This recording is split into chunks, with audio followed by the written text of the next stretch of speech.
So with Saoirse here, we are giving her quite a change. You can see all of this hair. It's been about 6 months since her last haircut. And so yeah, taking the length off and going to do something that's kind of similar to what I'm doing with my demo model today, or this evening, but it's going to be a shorter combination of shapes, meaning the back will be square. The sides, I'm going to continue to create more of an undercut feeling, but then the top, I'm going to work more of a rounder shape. And blending in, we're going to give her some fringe, which will be super fun. Saoirse has the best hair, super curly. I love cutting curly hair with the razor. And as this shape progresses, you'll be able to see how her hair reacts to the razor. Well, let's start there because, there's so much fear of the razor in general, even among hairdressers, and especially when it comes to curly or any kind of textured hair. So how is it that you feel comfortable and confident razoring curly hair? I think that with anything, I'll try anything. So when I first started razor cutting, I remember everybody was saying you can't cut curly hair with a razor. So it's kind of like, well, why? But when you understand the tool that you're working with, right? So I'm working with the hair nice and wet. I'm working with a straight, clean, fresh blade. So that's a big part of it, because if the blade is old, and I usually change my blade every 2 haircuts. So it's very sharp the entire time, so it's not going to mess with the integrity of the cuticle or the curl pattern. So you feel if it's damp, evenly saturated, your blade is sharp, you can work with it. Are there any hair textures that you say, I don't want to use the razor on that? Does that ever come up for you? Yeah, maybe. Case by case. It's a case by case. Yeah, I don't like to say no. Very overly curly, maybe really textured, almost a bit drier hair, I might assess the situation a little bit more.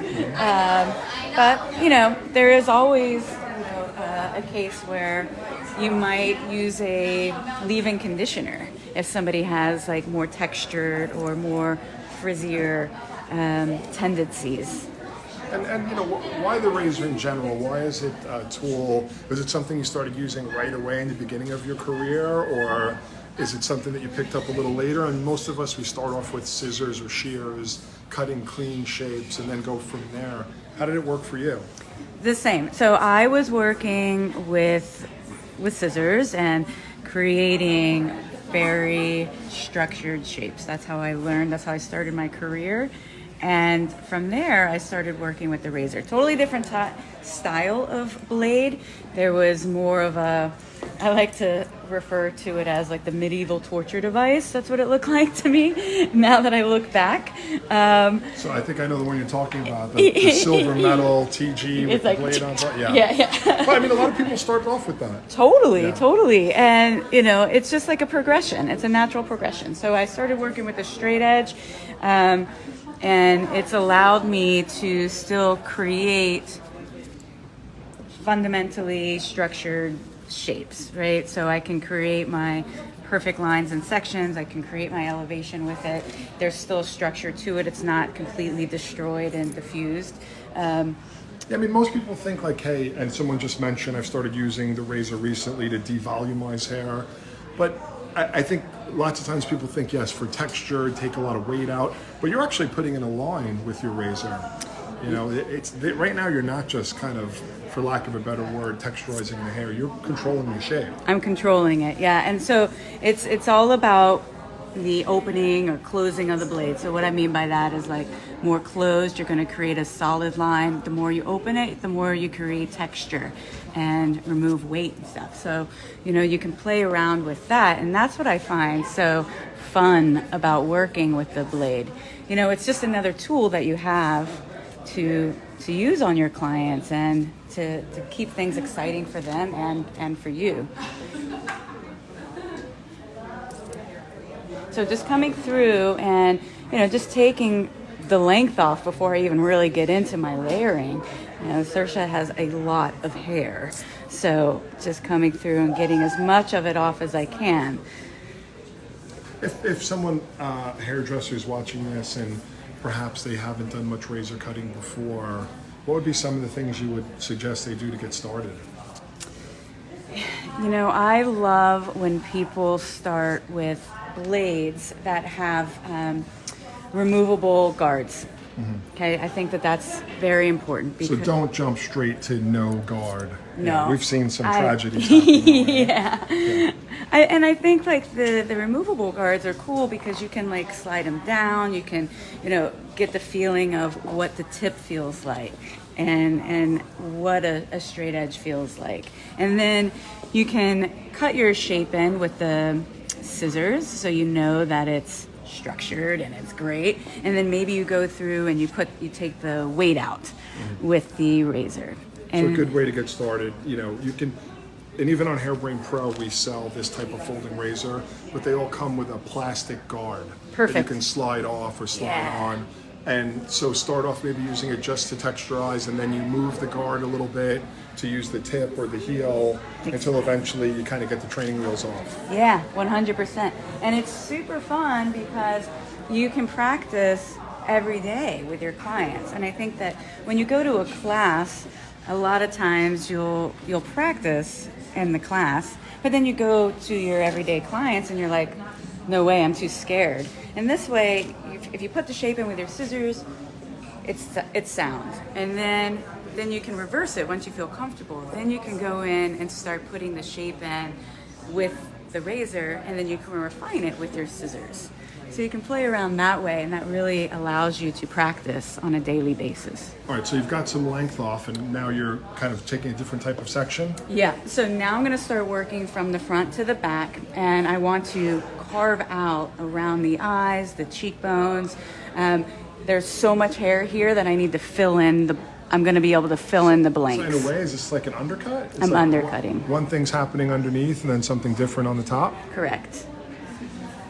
Yeah, so here you can see that I'm going to start moving my blade, working with the heel of the blade now. This is going to jump up quite short, and then just sliding my fingers down. I think when you're working with curly hair in the razor, you need to take into consideration the jump of the curl.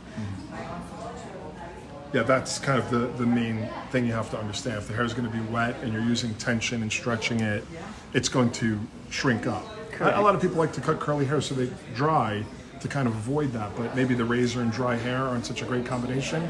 I typically don't do that. Everybody's a little different, but I feel like to keep the integrity, you need to have the hair a bit damp. Yeah. So you're allowing your hand to slide through here. It's kind of like face framing. Would you consider this, in just simple terms, it's like a way of framing the layers around the face? Correct. And as if you were using a pair of scissors, maybe you're slide cutting. So the same way that your hands slide when you're slide cutting. Eric is wondering about your tension. Can you talk a little bit about tension when razoring? As you can see, Eric, maybe you can see, I'm really pulling the head as I section. So I have nice tight tension. But the thing with the razor is that, you're cutting on top of your fingers. So you do lose a little bit of tension by doing that, right? So with the scissors, you cut here. So you're kind of you have tight tension because you're going to lose it as you start to cut. If that makes sense. But between the wetness and the tension, these are key things that help to kind of keep it less damaging to the cuticle. So if the hair is dry and it's kind of really loose, then the blade can drag. Yeah. And the cool thing about the razor when you start working with it is that everybody's hair is different, right? So the damage is different. So you can start to feel if the hair is pulling, you might need a little bit more moisture. Some people's hair takes the razor very well, and you can almost work from almost dry, just damp, and that still is okay, and you're still controlling and saving the cuticle. So you start to feel it. The razor will start to pull, and as soon as you feel that, you know your limit. You need more moisture on the hair.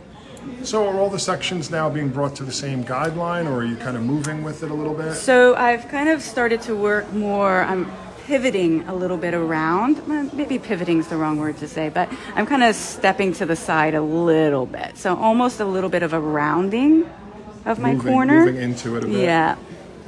But it's still pretty strongly forward. So does that make the layers progressively longer towards the back? Heavier towards the back. The overall shape that I'm going for is going to have a little bit of a heaviness to it, even though I'm going to come back here and scoop some of this out. But I want the overall shape to have a heaviness. So the over direction is going to be key to maintain that heaviness. So Elizabeth, this particular razor that Amanda is using, unfortunately, isn't in production anymore. But very similar razor, except with a different kind of handle.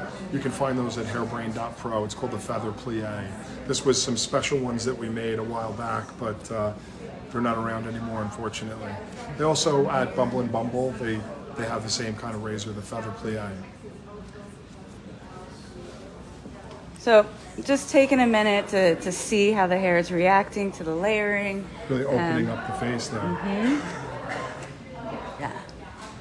And so I've worked to this corner here, and I'm going to do the same thing on the other side, and then we'll come back through the center and undercut the center as well. In the back, you'll work from the center. So is there kind of a squareness to the shape where you're like not completely keeping the back, the long, heavy kind of roundness? You're going to layer against it? I'm going to layer against it. I'm going to push. So I've just pushed the weight back from the sides, and now I'm going to push it forward so that the corner here will still stay heavy. And like, why do you choose that rather than just walking all the way around the head? Like how does someone make that decision to cut some from the front, some from the back? What's the goal? Well, I want to open up the face in the front. I know that I want to push the weight to go backwards.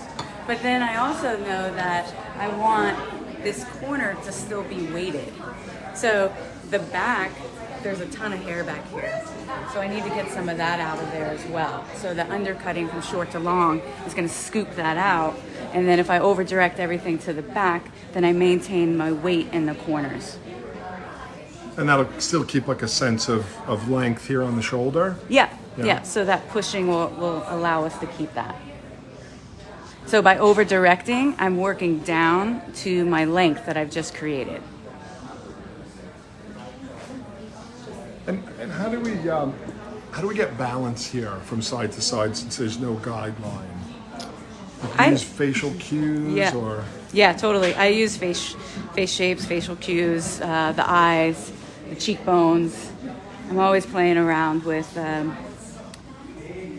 looking at the face shape. I think is important, and it's not always going to be the same, right? So if somebody has maybe a lower set eye on one side, I might have to adjust where I'm going to take that first guideline, right? And then I might have to play with my over direction. Oop, I told you I was going to get that. Play with my over direction to balance it out as I work through, if that makes sense. And that same idea here, make sure the hair is evenly damp, good even tension, consistent tension from the opposite side, and kind of sliding through the hair. Yep, and now I'm working with the tip of my blade, whereas the other side I was working with the heel. And why that change? So it's basically for the safety of my beautiful client here. Kind of like where the blade is in relationship to their face. Exactly, yeah. So especially if you're working in a salon so where... they don't cut different. It's not like a different effect. It's just a different position. It's just a different position. And, when you're working with the razor, sometimes you can get into these weird body positions. And you can do that with scissors as well. But the coolest thing about the razor is that, you can work with the back. You can work with the tip. And it's going to give you the same effect. You can see that as I'm working, I haven't been super closed with my blade, meaning that my strokes are a little bit more open and free. Depending on your client, you have to adjust that, right? I know that Saoirse's hair can handle a little bit more of an aggressive stroke, so that's why I'm doing So that. tell us what stroke means. I mean, we hear it sometimes, but what does it actually mean when you're cutting with a razor? If someone never heard that term before as a hairdresser, what would you describe it to them as? Point cutting. It's similar to point cutting or slicing hair, right? So the deeper you slice, you're channeling the hair out. That could be one way that you can think about it. Deep point cutting as to shallow point cutting, closed blade into open blade. So it's how deep the blade goes into the hair as it cuts. So if it's a closed, that means a very short stroke. It's just on the very ends of the hair. But if it's more open, that's deeper. Correct. Yeah.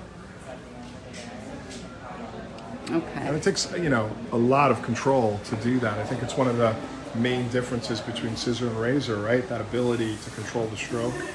And it's something that you can't do with the scissors, Right. You can't remove weight and length at the same time, really, unless you're slicing hair out. But you're not going to do that with everybody, obviously. So I'm coming through the back now, and I'm going to make sure that Saoirse's head's up. I'm going to comb this hair straight out.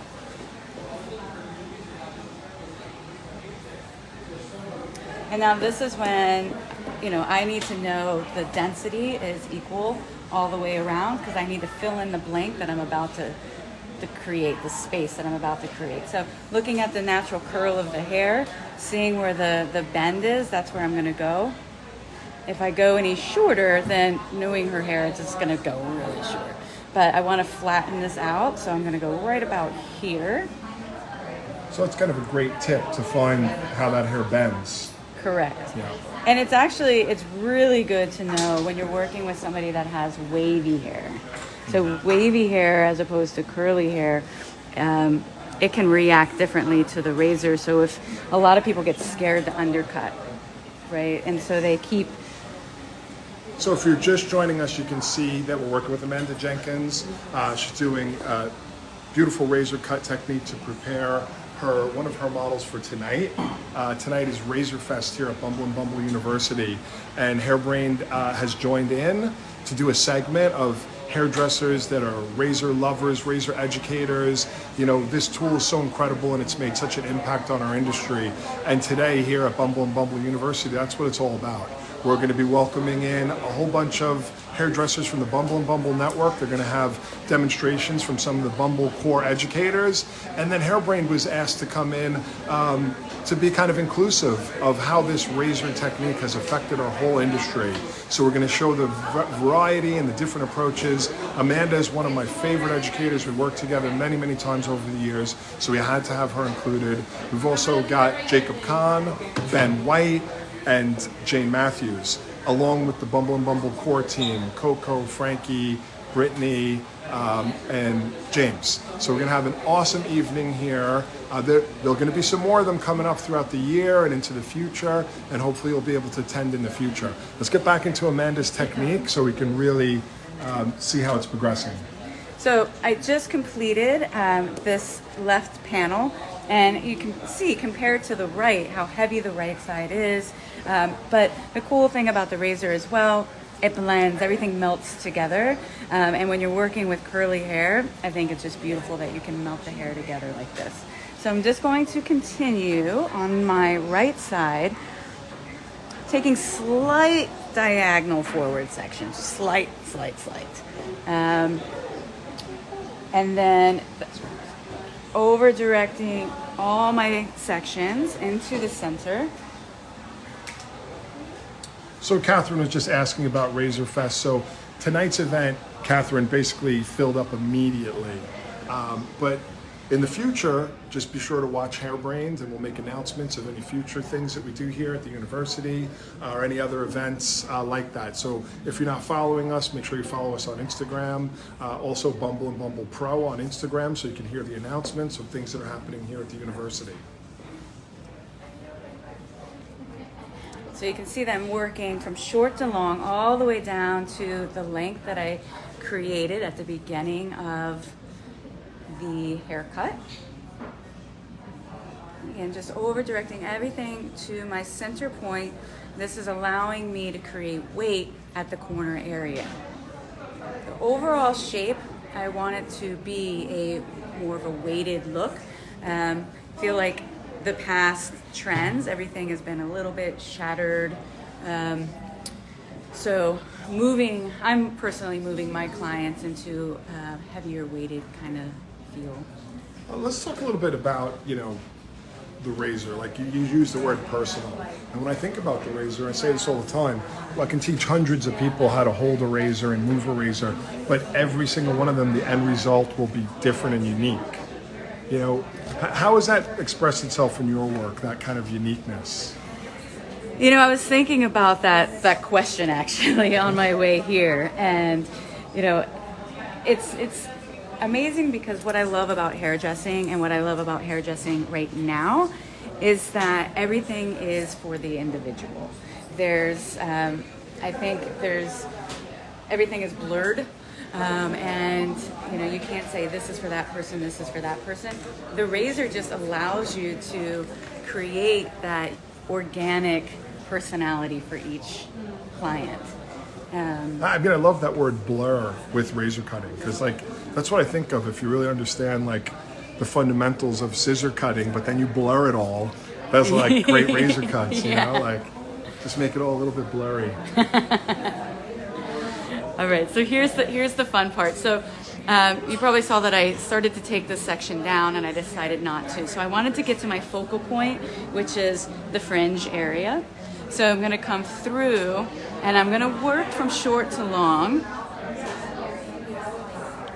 from the center out. So I'm going to do one side and then I'll do the other.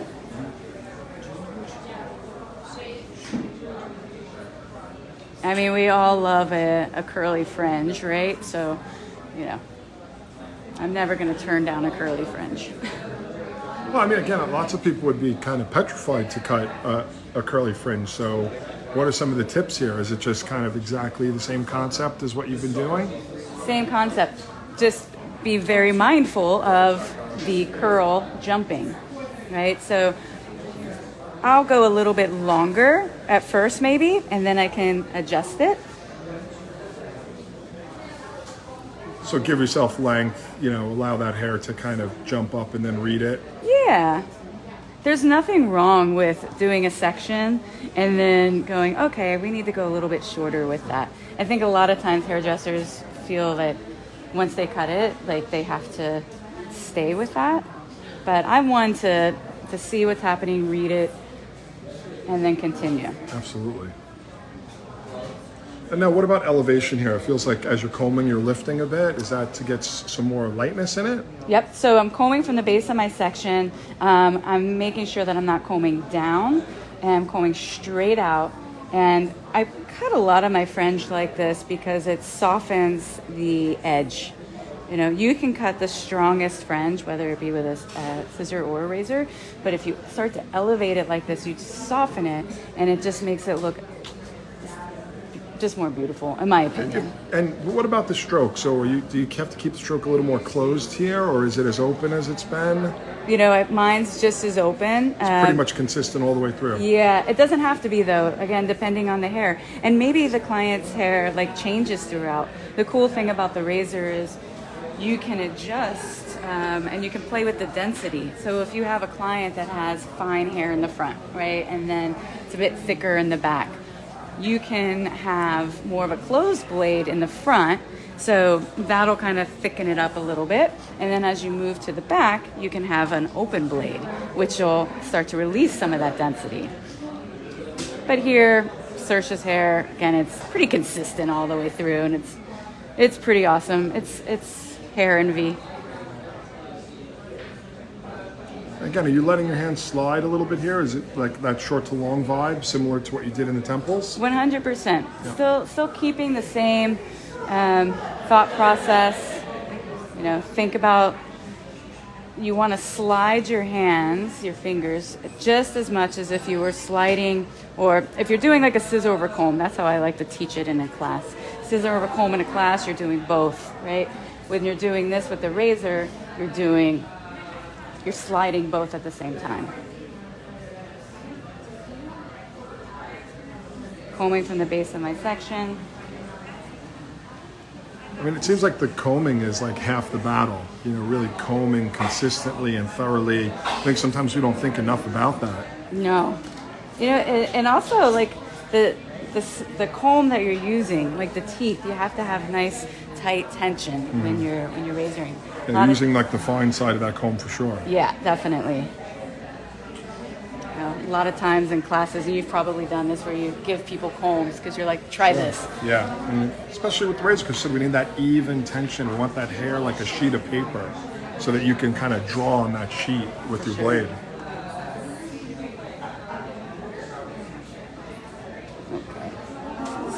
Through, and now you can see that the length here is now filling in the space that I just created on the sides. And you know this, how do you make it relate to that face framing layers? It's totally disconnected and it just like relates visually? It's very visual. Yeah. Yeah. So just think of it like a bang. A bang does not have to connect to the face frame, because if you connected it, you'd go like all the way to the hairline, Yeah. right? And you know, a lot of times you see clients that just have these like big bulky sides here, and that's not great for everyone. I think, you know, a lot of times people are afraid to cut like that area, thinking they're going to lose the length. And sometimes with the scissor, it can be really hard to go from short to long. It's one of the hardest things to do. It's like the easiest thing to do with the razor and the hardest thing to do with the scissor. For sure. I think. For sure. And that's when you get like these like chunks taken out and Okay, so from the top here, I'm actually going to use the length of my fringe. This is my guide, and I'm going to be working through the center. I'm going to tilt Saoirse's head, and I'm going to work from short to long, pulling myself out here, and I'll over direct everything to the center. And so we'll have a bit of a disconnection throughout the entire shape. Okay? And I'm actually going to bring you over here. So you use the longest piece from the front, pick it up, and then continue to work longer. Yeah. And that'll have the disconnection from the sides and the back? Yeah. So it really just connects at the front. Yeah. A connection within the disconnection within the disconnection. And sometimes I feel like, you know, hairdressers get a little nervous to create all these disconnections and change the direction of the shape.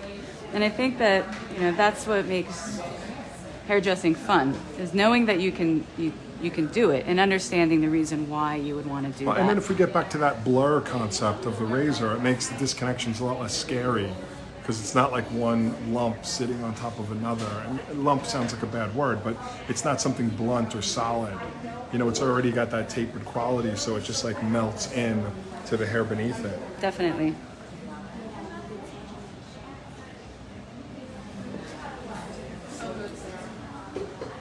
And just continue working longer and longer. Yep. So my angle's like on a diagonal, short to long. So if I was cutting with this with the scissor, you would be at 90 degrees. Mm-hmm. I like to tilt the head of my client.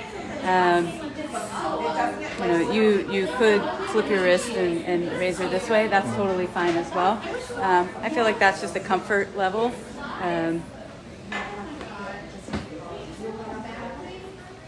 Yeah, again, unique signature with the blade. It's one of the things, again, that I love the most about it, is once people get the ability to hold it and feel comfortable with it, you know, they just kind of form their own way. I think so much of what we learn in hair cutting is so like copycat-ish, and I don't think that that's bad when you're learning, because there's got to be something to set a standard. Like a square bob is a square bob, and a round graduation is a round graduation. But you put the blur of the razor in, and now everything becomes unique and a one of a kind and different experience every single time. Yeah, 100%. And always I take a step back every now and then just to make sure that I like what's happening with the curl and the shape. And just continuing with my sections. You can see I'm just working panels down, over directing. Again, because I want this to be heavier towards the bottom. And everything's right into number one, right into the center. Everything's into number one, yeah.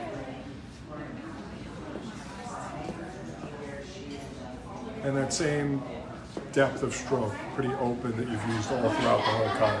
Yep. I mean, sometimes would you use a shorter stroke in some places and a deeper stroke in other places? Yes, definitely. So, like if, for instance, temple areas, or if somebody's like finer in one area, then you would close it down. If sometimes I'll even play with color. So if I haven't done the color, and I don't do color. So you have to, for sure. There's a couple people that trust me. But you can kind of play around with, we'll use the word blurring again. You can, close down the blade a little bit. Maybe there's a highlight that might be a little bit too chunky for you, so you can kind of get that out. Yeah, it is. That's my way of being a colorist. It works so well with color. It kind of like can free you up a lot. I can remember back in the day when you say, "Oh, you can't put any color in the nape because I'm going to cut it short," and then if I cut it with the scissor, we could see some of the like little tiger stripes. But once you learn how to kind of razor and create graduation with the razor, it's a whole different thing. It allows you to color deeper into the hairline. Yeah, graduation with the razor is like the most beautiful, in my opinion. So tell us a little bit about your involvement tonight. What do you have planned? What are you excited about? What do you think about being here as part of Razor Fest? Well, first of all, this facility is mind-blowing. It's amazing. It's my first time here, so I'm very excited. And at Bumble University. Yeah. I was very excited when you said it was going to be here. Yep. And then working with all these other artists that some of them I know and some of them I don't know. Like Jane, I've never met Jane before, so that was pretty cool. And then even Coco, I met Coco years ago. Yeah, legend. Yeah, and I was just like, hey, I got a little giddy. So it's just pretty cool. Like, Bumble's like the originator, right? And it's kind of like being able to be in their house and show my work. It's pretty cool. And that's what this is all about. Bumble welcomed Hairbrained in. We said, we want to be a part of this Razor Fest and show the impact that the razors had really since the 80s when Bumble started to kind of reinvigorate it and bring it back and make it acceptable again, and how it's influenced so many of us. Myself, I came here for many classes when I was a salon owner. I learned a lot about business here. I learned a lot about the culture and craft and the art of hairdressing, and I know it's trickled out to so many other people. So tonight also marks the grand reopening of the university. It's been closed all through COVID, and tonight is the first event of it reopening and courses starting up again. So keep your eyes peeled head to Bumble and Bumble Pro on Instagram, check out the Bumble and Bumble website, the Pro part, and you can see all the classes that are coming up. Super exciting, can't wait, and so honored to be able to be a part of it and bring some of my favorite hairdressers together. Yeah, it's definitely an honor. I love working with people, and it's like I would never be able to work with these guys and side by side with Jacob and Ben. I haven't seen them for many years, so that's so cool. It's about being inclusive. Yeah, for sure. So I'm finishing up, I'm starting my last panel, and then the cut will pretty much be done. I'll do some final checks, but I'm already loving how it's turning out. And there's something about when you're a hairdresser and, being excited about your haircuts before they're done, and your clients see your excitement, and, the razor really starts to, it almost styles itself, right? So as it's starting to dry, the clients can see what's happening, and it's kind of coming alive. Do you think it's because of the lightness in the ends that allows the hair to kind of express itself a bit more, and it's not like, I got to dry this to see what it's going to do? I feel like that's exactly what it is, and you can see the client's eyes. They're like, wow, I never knew my hair could do that. And I like when clients think that you've given them wavy hair, and it's like, no, I've just released some of that weight. Yeah, released it. Yeah. I mean, again, that's one of the things that I find so incredible about the razor, because the way the blade hits the ends of the hair creates a tapered effect. Again, when used properly. And then that allows that hair to be lighter on the ends than it is in the middle and the root. So it allows the movement to happen. Where lots of times blunt hair cutting is about the ends being as thick as the root. So it's about like restricting movement and keeping weight in the hair. And if that's what you're going for, that's a great way of doing it. But this tapered cutting really just allows that hair to wiggle and move around. Now again, it's a simple approach, but it's just not easy. You really have to practice and be trained and see it over and over again. I always think of it very much like a high lift bleach or lightener. You know, you think, oh, you just put it on someone's hair and it turns blonde. Well, not exactly. There's a lot of knowledge that has to go into it. Yeah. And the razor is the same, super powerful, but it can do beautiful things. Yeah. Again, like if you get that, if you're starting off and you get the blade from Hairbrain that has the guard that'll come off, that's the best way that you can train yourself. Every single day you have to work with it or you're not going to master it. You master scissors because you're working with your scissors every single day. There you go. That's what we say when people say, oh, yeah, I'm not comfortable with the razor. Like, well, how often do you use it? Right, right. Just going to tilt your head a little bit more. All right. So again, that center guideline, short to long, over-directing everything up and into the middle. Put your head up for me. So you can see, like, that over direction. If I was working with scissors, you would be at 90 degrees. Or again, option 2 with your razor, you can come through this way. You know. So we're gonna It just depends on the body position that you feel comfortable with. Yeah. Mm-hmm.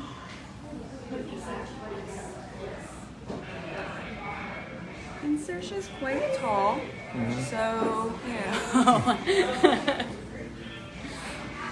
I had to put my big girl heels on just so that I could Well, they are be wonderful, this tall. wonderful heels that you have now, by the way. Thank you. We'll have to make sure we get plenty of footage of the heels.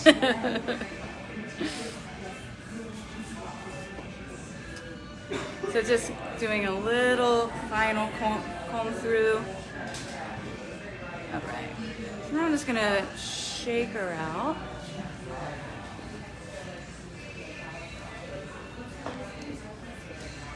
So with having this over direction, with having the undercut, now I've created a shape where it's a bit flatter in through here, but yet she has the fullness of the curl. So if I didn't do this, she would be like out to here. Kind of makes it lean.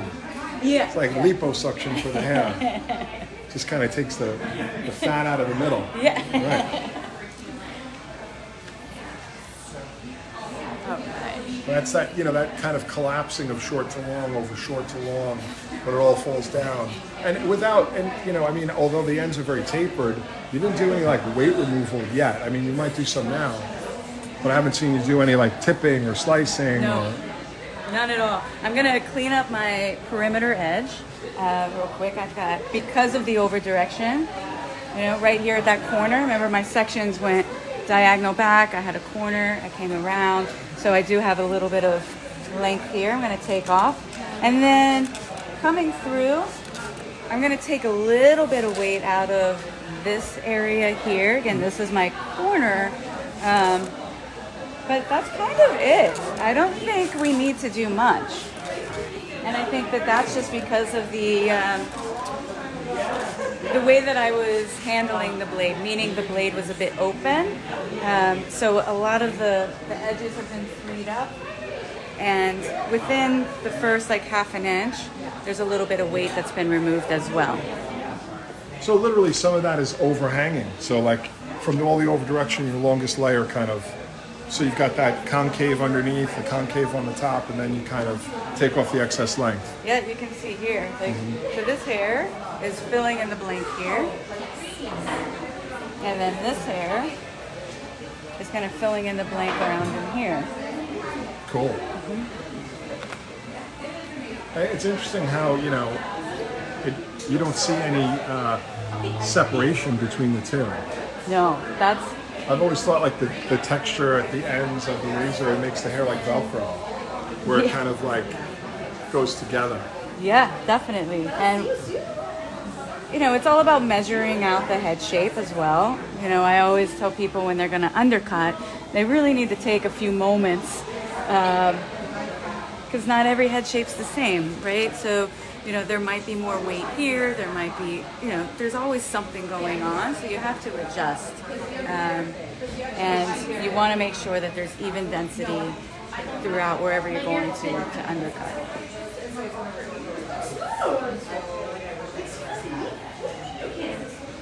If you bring the shape up too much, the undercut up too much, it might end up looking like, depending on the hair that you're working with, little chicken feathers. Yeah, I think, you know, a lot of times this happens to people when they start razoring, they just take too much hair out. But you almost have to have that experience. That's why it's great to go through some mannequins and, you know, understand how much you can take out if you're using too much pressure or your stroke is kind of like a machine gun, bah, bah, bah, bah, bah, bah, bah, you know? Yeah. Yeah.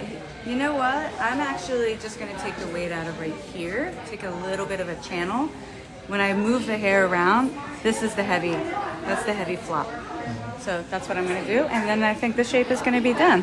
And that kind of makes sense based on your whole haircut. That's the longest, densest part of the over direction. Correct. It's almost like a corner falling on top. Yep, exactly.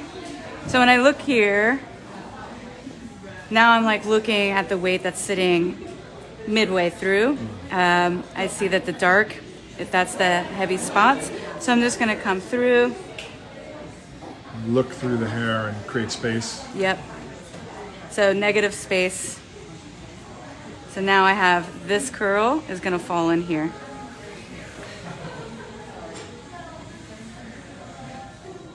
And I'll just do right here as well. So after all that technical work, you kind of coming back a little bit more freeform or visual, just looking at where the weight is. Yeah, for sure. It may be different from side to side because the layer might be, that area might be thicker than the other area. Yeah, and that's one thing I think it's important for anybody when you're starting with a razor, is that you have to really just move the hair, let it fall, and just be mindful that you don't have to go through every single section again and take weight out. Just because you did it one place doesn't mean that you have to do it the same. You have to have the confidence in your technique that, you know, it has to be developed. If you're completely not confident, it gets a little tricky. So that's like, you know, I still recommend, and I think you do as well, you know, mastering your basic shapes with the scissor. So that gives you confidence to understand how to control hair. 100%. Yeah, if you don't even understand how to create a shape with the scissor, then it's going to be hard to come through and create a shape with the razor. All right, so I feel like we are coming to a close here with this razor part. It's more about the styling and, you know, using my mirror just to make sure there's nothing weird here.